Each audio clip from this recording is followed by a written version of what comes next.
Well, thanks for visiting us this morning at KTALnews.com. I'm meteorologist Josh Morses, and this is your Thursday morning forecast update for a hot and dry pattern. We have a bit to talk about today as we'll have the hazy sunshine out there. We do have that Saharan dust, which has become a thing the past few summers. So next few days, we're going to have that hazy sunshine. That could lead to maybe some allergy type issues for those of you that are allergic to some of the things that dust brings over from Africa, and your temperatures this afternoon under that hazy sunshine into the mid to upper 90s. So we do have another heat advisory today. Even though the temperatures, air temperature may be a degree or two warmer, the heat index is actually dropping as our humidity dries up somewhat, but our heat index just above 105 for a few hours this afternoon. So we do have another heat advisory today. Just try to get your outdoor things done by 11 a.m. when that heat advisory goes into effect. And you can see the Saharan dust. We have a southwest wind here. That dust, again, comes all the way over from the African coastline here, gets kind of caught up in our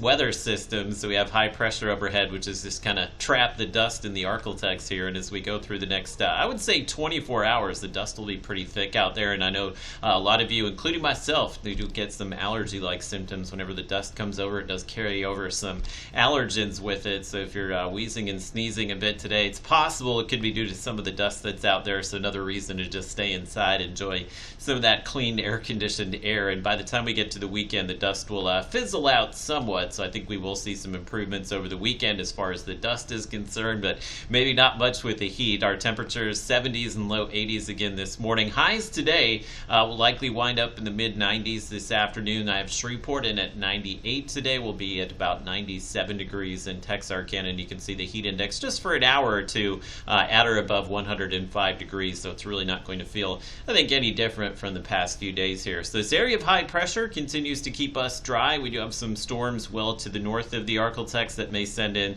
just a few clouds today in Arkansas, but otherwise we'll stay mostly sunny to partly cloudy today. Robinson at Future Gas won't show the dust, but it does show mostly clear skies this afternoon, but it will be that hazy sunshine through this evening and likely tomorrow as well. Just a slight chance of rain in the weekend forecast. And just an update on what's going on with the tropics. We have our tropical wave that's out here. This is likely going to become a tropical depression or tropical storm as it moves close to Florida over the weekend. And the forecast models now kind of show this moving into the Gulf of Mexico, maybe near the panhandle of Florida and even Alabama, and some potential that this gets maybe pulled up close to us next week. So I'm not completely closing the book on that. It's nothing that you need to be concerned about through the weekend here, but late next week that could be in the Gulf of Mexico. So we'll obviously be talking a bit about this system as we head into next week, but definitely something to keep an eye on. If you do have some travel plans to Florida over the weekend, make sure you're checking with the forecast, and obviously we'll be keeping you updated on that as we head into next week. Right now we're forecasting temperatures upper 90s to 100 degrees through at least next Wednesday and Thursday, but it does appear maybe a front, maybe some rain coming up from the Gulf of Mexico next week could give us a bit of a cool down perhaps late next week and into next weekend.